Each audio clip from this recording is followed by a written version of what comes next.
Namaskar. I am Shravani. ఈ వీడియోలో మీరు పంచాయతీరాజ్ వ్యవస్థ ముఖ్య చట్టాలు, 73వ రాజ్యాంగ సవరణ గురించి తెలుసుకుంటారు. ఫ్రెండ్స్, మీరు ఈ ఛానల్‌ని సబ్స్క్రైబ్ చేసుకోవడం ద్వారా లేటెస్ట్ అప్డేట్స్ అన్నీ ఈమెయిల్ ద్వారా పొందవచ్చు. మీరు ఈ వీడియోస్‌ని యూట్యూబ్‌లో చూడాలి అనుకుంటే youtube.com/learnken అని టైప్ చేసి చూడవచ్చు. పంచాయతీరాజ్ వ్యవస్థ ముఖ్య చట్టాలు.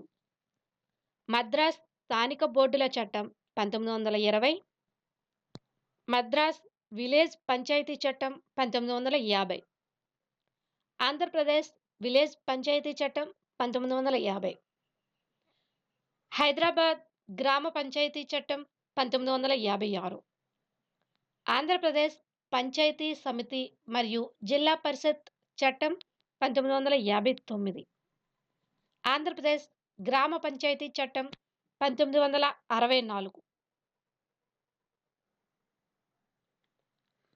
ఆంధ్రప్రదేశ్ మండల ప్రజా పరిషత్, జిల్లా ప్రజా పరిషత్ చట్టం 1986, ఆంధ్రప్రదేశ్ నూతన పంచాయతీ చట్టం 1994, ఆంధ్రప్రదేశ్ పేసా చట్టం 1998, ఆంధ్రప్రదేశ్ డిస్ట్రిక్ట్ ప్లానింగ్ కమిటీ చట్టం 2005.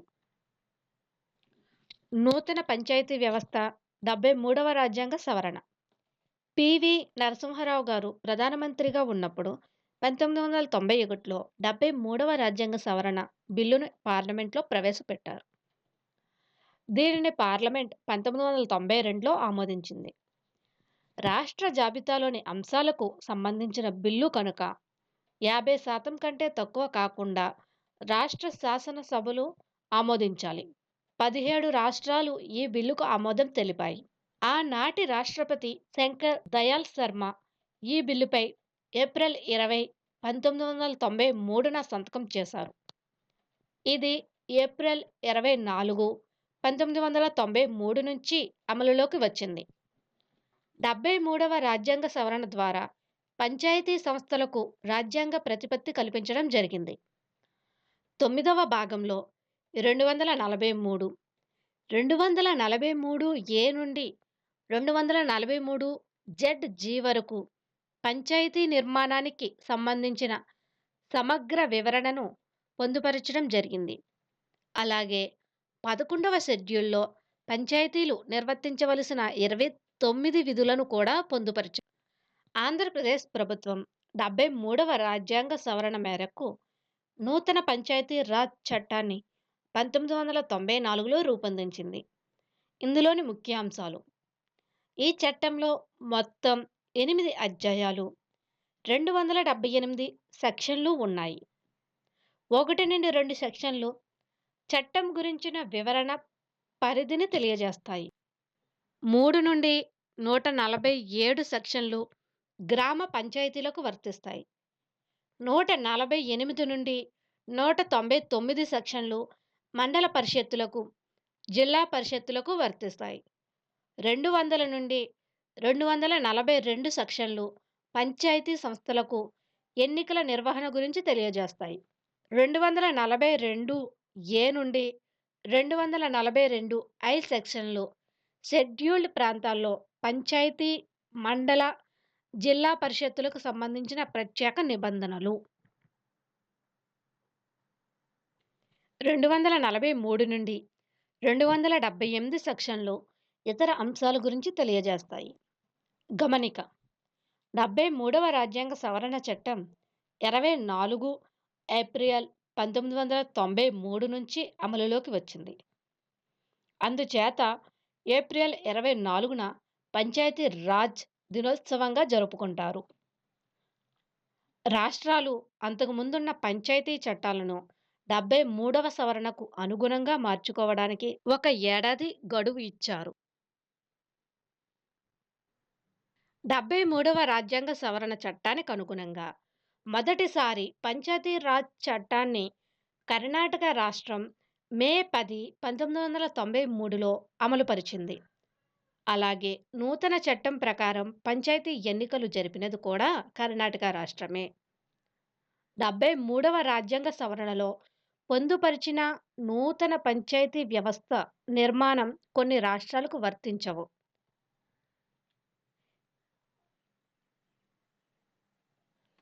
20,00,000 కంటే తక్కువ జనాభా ఉన్న రాష్ట్రాలకు, అలాగే జమ్మూ కాశ్మీర్ రాష్ట్రానికి, కేంద్ర పాలిత ప్రాంతాలైన ఢిల్లీ, నాగాలాండ్, మేఘాలయ, మిజోరాం, పశ్చిమ బెంగాల్‌లోని డార్జిలింగ్ జిల్లాలకు మరియు అరుణాచల్ ప్రదేశ్‌కు మూడంచెల విధానం వర్తించదు. 73వ రాజ్యాంగ సవరణ ముఖ్యాంశాలు. ప్రకరణ 243 నిర్వచనాలు. ఏ. జిల్లా అనగా ఒక రాష్ట్రంలోని జిల్లా అని అర్థం. బి. గ్రామ సభ గ్రామ స్థాయిలో పంచాయతీ పరిధిలోని ఒక గ్రామానికి సంబంధించిన ఓటర్ల జాబితాలో నమోదు కాబడిన వ్యక్తుల సమూహాన్ని గ్రామ సభ అంటారు. సి. మాధ్యమిక స్థాయి జిల్లా స్థాయికి, గ్రామ స్థాయికి మధ్య గల స్థాయి మాధ్యమిక స్థాయి. ఈ విభాగానికి సంబంధించి ఏది మాధ్యమిక స్థాయిగా పరిగణింపబడుతుందో గవర్నర్ పబ్లిక్ నోటిఫికేషన్ ద్వారా ప్రకటిస్తారు. డి. పంచాయతీ అనగా గ్రామీణ ప్రాంతాలలో 243 బి ప్రకరణ కింద ఏర్పాటైన స్థానిక స్వపరిపాలన సంస్థ. ఈ పంచాయత్ ఏరియా ఒక పంచాయతీ యొక్క ప్రాదేశిక ప్రాంతం. ఎఫ్. జనాభా చివరిగా జనాభా లెక్కల సేకరణ జరిగి ప్రచురించిన జాబితాలో గల జనాభా అని అర్థం. జి. గ్రామము గవర్నర్ చేత గ్రామముగా నోటిఫై చేయబడిన ప్రాంతం. అనేక గ్రామాలు కలిపి కూడా గ్రామముగా నోటిఫై చేయబడి ఉండవచ్చు. ప్రకరణ 243 ఏ. గ్రామ సభ ఏర్పాటు. ప్రత్యక్షంగా ప్రజాస్వామ్యానికి ప్రతీకగా గ్రామ సభను ఏర్పాటు చేయాలి. గ్రామ సభ నిర్మాణానికి సంబంధించి ఆ రాష్ట్ర శాసనసభ ఒక చట్టం ద్వారా నిర్ణయిస్తుంది. ఆ గ్రామంలోని ఓటర్లందరూ సభ్యులుగా ఉంటారు. గ్రామ సభకు గ్రామ పంచాయతీ బాధ్యత వహిస్తుంది. గ్రామాభివృద్ధికి అవసరమైన విధానాల రూపకల్పనలో సలహాలు ఇవ్వడంలో గ్రామ సభ కీలక పాత్ర పోషిస్తుంది.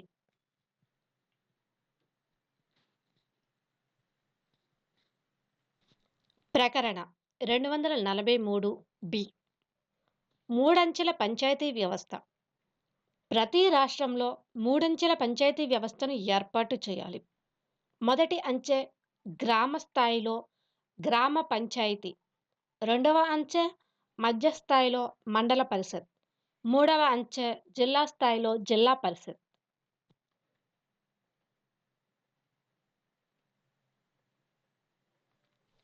గమనిక: 20,00,000 కంటే తక్కువ జనాభా ఉన్న రాష్ట్రాలలో రెండవ అంచె అనగా మండల లేదా తాలూకా స్థాయి అంచె తప్పనిసరి కాదు.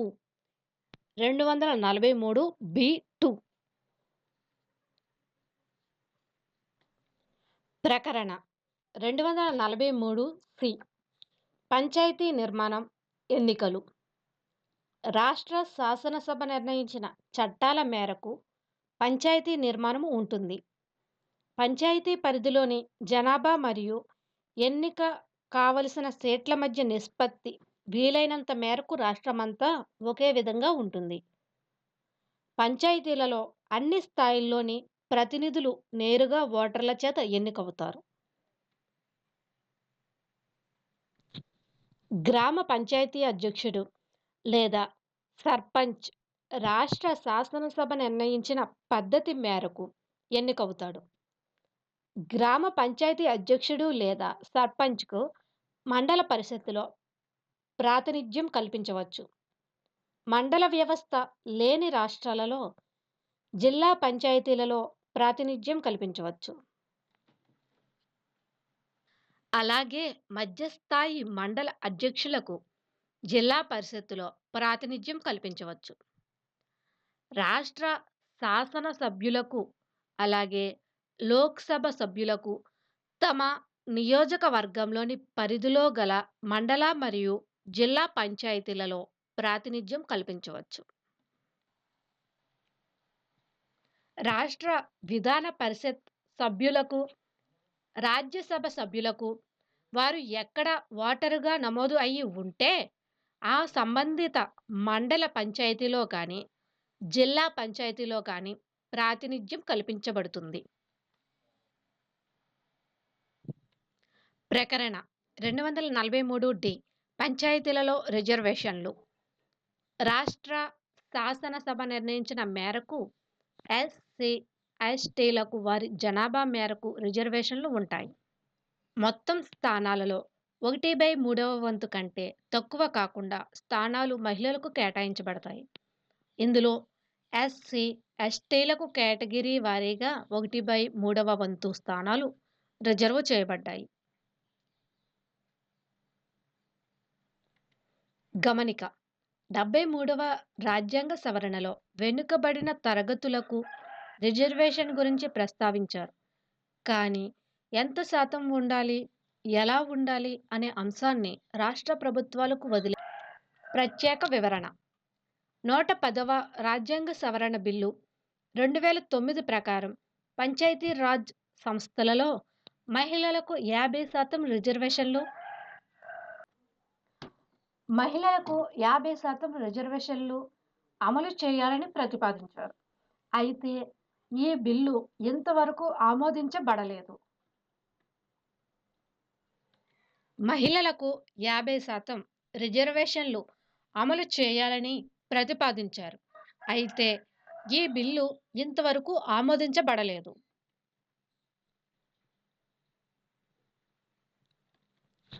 ప్రస్తుతం 10 రాష్ట్రాలలో పంచాయతీ రాజ్ సంస్థలలో మహిళలకు 50% రిజర్వేషన్లు వర్తింపజేస్తున్నారు.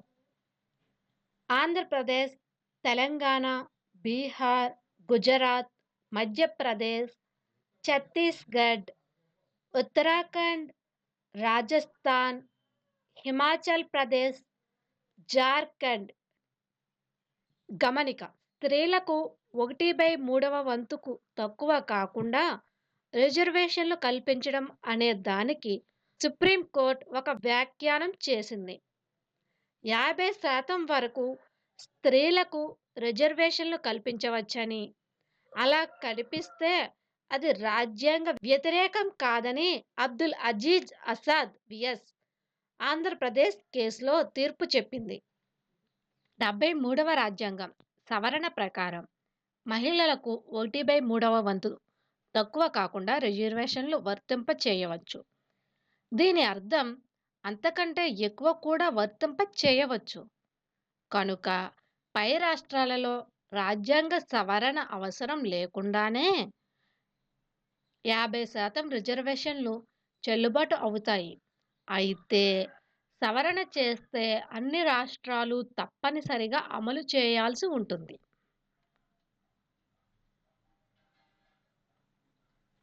ప్రకరణ 243 పంచాయతీల పదవీ కాలం.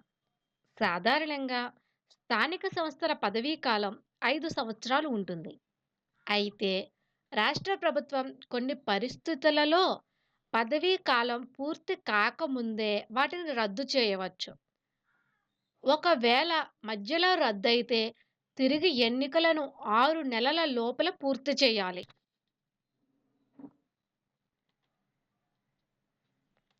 మిగిలిన కాలం 6 మాసాల కంటే తక్కువ ఉంటే ఉప ఎన్నిక అవసరం ఉండదు. ప్రకరణ 243 పంచాయతీ సభ్యుల అనర్హతలు. పంచాయతీలకు ఎన్నికైన సభ్యులను ఈ క్రింది కారణాలపై అనర్హులుగా ప్రకటించవచ్చు. ఆ రాష్ట్ర శాసన సభలు రూపొందించిన అనర్హత చట్టాల మేరకు సభ్యత్వం రద్దవుతుంది. అలాగే నేరారోపణ రుజువు అయినప్పుడు, కనిష్ట వయస్సు 21 సంవత్సరాల కంటే తక్కువ ఉన్నప్పుడు మరియు అధికార దుర్వినియోగానికి పాల్పడినప్పుడు అనర్హులుగా ప్రకటిస్తారు.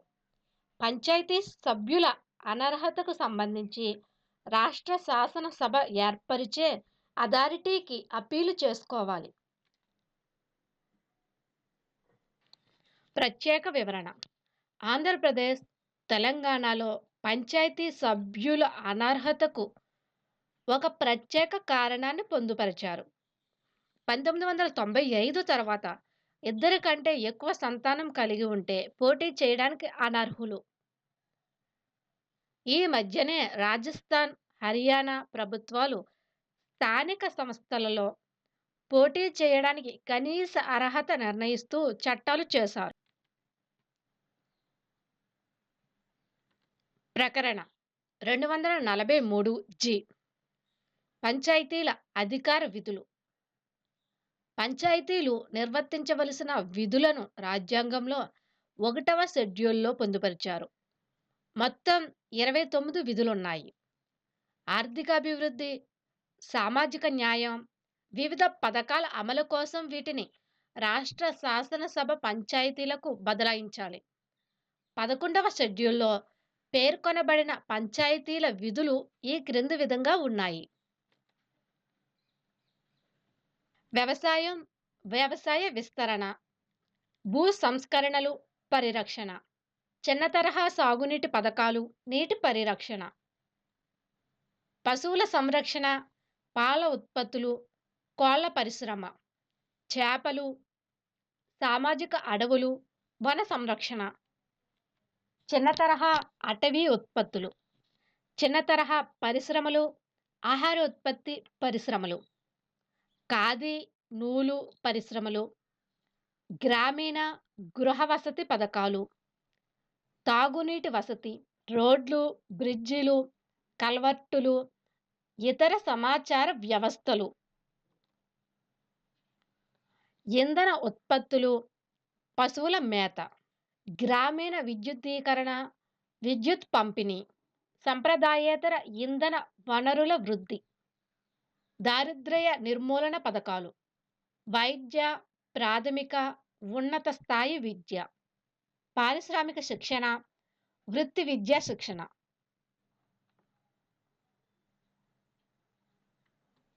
వయోజన విద్య, గ్రంథాలయాలు, సాంస్కృతిక కార్యక్రమాలు, వ్యాపార మరియు వ్యాపార ప్రదర్శనలు, ఆరోగ్యం, పరిసరాల పరిశుభ్రత, కుటుంబ పరిరక్షణ, ప్రాథమిక ఆరోగ్య కేంద్రాలు.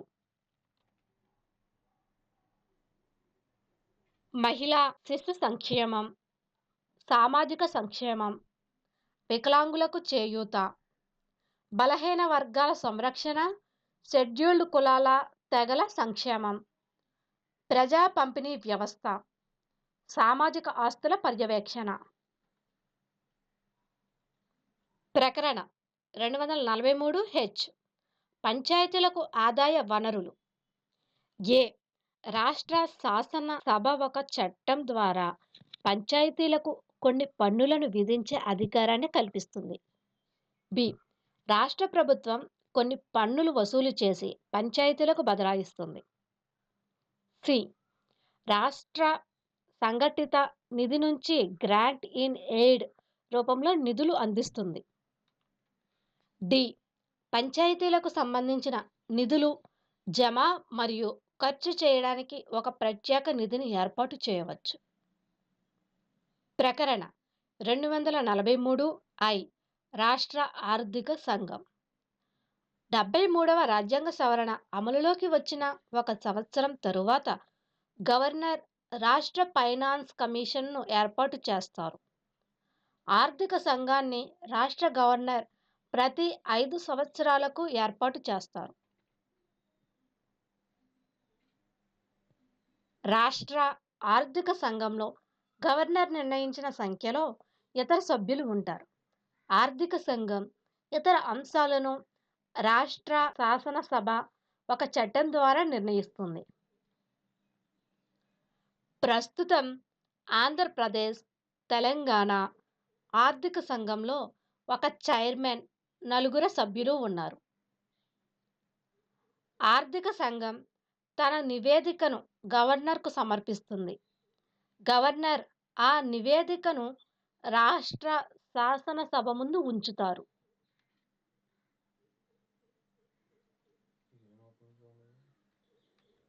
విధులు: రాష్ట్ర ప్రభుత్వం వసూలు చేసిన పన్నులు, ఇతర సుంకములు వసూలైన నికర ఆదాయంలో స్థానిక సంస్థలకు ఏ విధంగా బదిలీ చేయాలో సూచిస్తుంది. స్థానిక సంస్థలు వసూలు చేసే పన్నులు, డ్యూటీలు, సుంకాలను నిర్ధారిస్తుంది. పంచాయతీ ఆర్థిక పరిస్థితిని మెరుగుపరచుటకు సూచనలు చేస్తుంది. గవర్నర్ సూచించిన ఇతర అంశాలపై సలహా ఇస్తుంది. ప్రకరణ 243 జే పంచాయతీల ఖాతాల ఆడిటింగ్. రాష్ట్ర శాసనసభ నిర్ణయించిన మేరకు ఖాతాలను నిర్వహించడానికి, వాటిని ఆడిట్ చేయడానికి ఒక ప్రత్యేక వ్యవస్థను ఏర్పాటు చేయవచ్చు. ఆంధ్రప్రదేశ్లో స్థానిక సంస్థల ఖాతాలను రాష్ట్ర ఆడిట్ డిపార్ట్మెంట్ తనిఖీ చేస్తుంది. ప్రకరణ 243 కే రాష్ట్ర ఎన్నికల సంఘం. రాష్ట్రంలో పంచాయతీ ఎన్నికల నిర్వహణ, పర్యవేక్షణ, ఓటర్ల జాబితా మొదలగు అంశాలను స్వేచ్ఛగా, స్వతంత్రంగా నిర్వహించడానికి రాజ్యాంగ ప్రతిపత్తి గల రాష్ట్ర ఎన్నికల సంఘాన్ని గవర్నర్ నియమిస్తారు. ఆంధ్రప్రదేశ్లో, తెలంగాణలో రాష్ట్ర ఎన్నికల కమిషనర్ పదవీ కాలం 5 సంవత్సరాలు.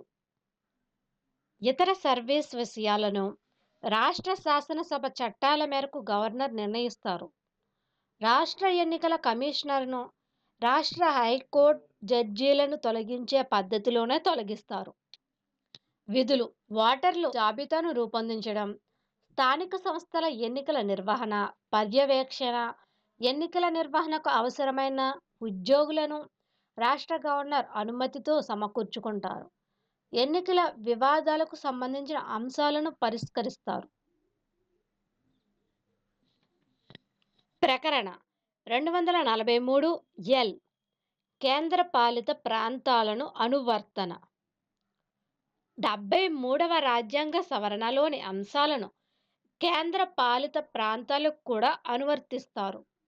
శాసనసభలు కలిగి ఉన్న కేంద్ర పాలిత ప్రాంతాలు వాటి తీర్మానాల మేరకు వీటిని అనువర్తింప చేసుకుంటాయి, లేదా రాష్ట్రపతి నోటిఫికేషన్ ద్వారా కొన్ని మార్పులతో ఈ అంశాలను కేంద్ర పాలిత ప్రాంతాలకు అనువర్తింప చేస్తారు. ప్రకరణ 243 ఎం మినహాయింపులు. 73వ రాజ్యాంగ సవరణలో పేర్కొన్న అంశాల నుండి కొన్ని ప్రాంతాలను మినహాయించారు. ప్రకరణ 243 ఎం 1 ప్రకారం ఈ అంశాలు ప్రకరణ 244లో పేర్కొన్న షెడ్యూల్డ్ ప్రాంతాలకు వర్తించవు.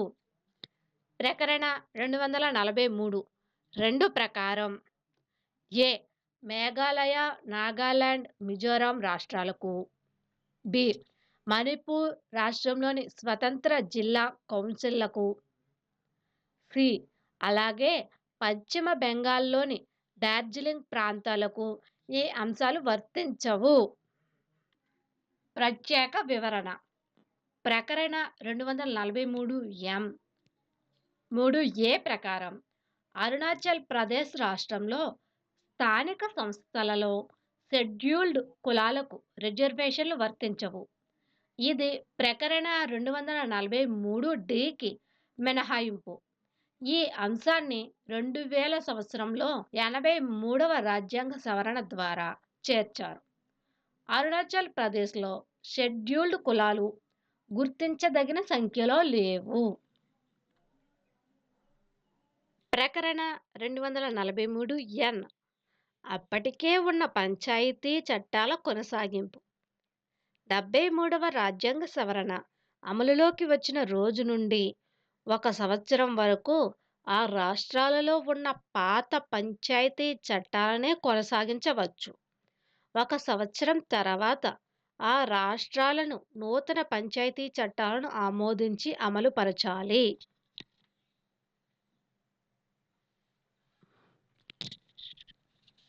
ప్రకరణ 243 ప్రకారం ఎన్నికల అంశాలకు న్యాయస్థానాల నుండి మినహాయింపు.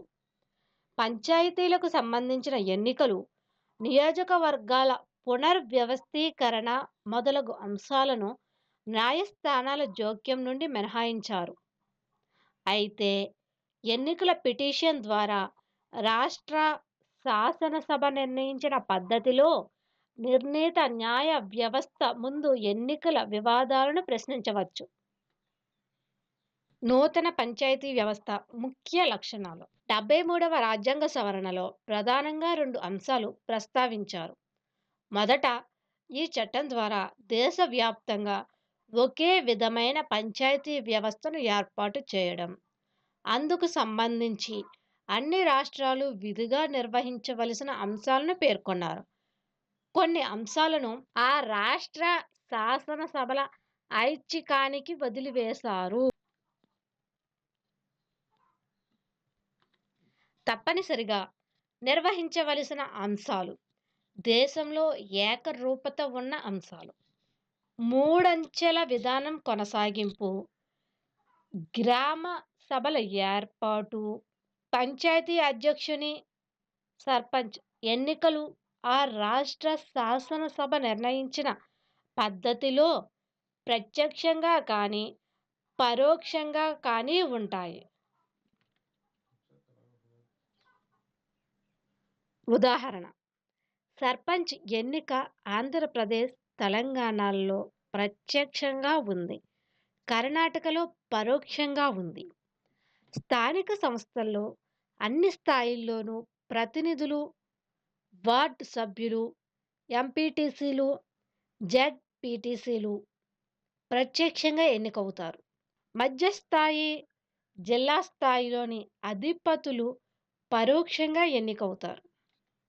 షెడ్యూల్డ్ కులాలకు, తెగలకు వారి జనాభా మేరకు రిజర్వేషన్లు వర్తింపచేయడం, మహిళలకు అన్ని స్థాయిల్లోనూ 1/3వ వంతు తగ్గకుండా రిజర్వేషన్లు వర్తింపచేయడం, ఎన్నికల నిర్వహణకు రాష్ట్ర స్థాయిలో ఎన్నికల సంఘాన్ని ఏర్పాటు చేయడం, వనరుల బదిలీ కోసం రాష్ట్ర స్థాయిలో ఆర్థిక సంఘాన్ని ఏర్పాటు చేయడం, ప్రతి 5 సంవత్సరాలకు ఒక పర్యాయం స్థానిక సంస్థల ఎన్నికలు నిర్వహించడం. ఐచ్ఛిక అంశాలు. ఈ క్రింది అంశాలను రాష్ట్ర ప్రభుత్వాల విచక్షణకు వదిలివేయడం జరిగింది.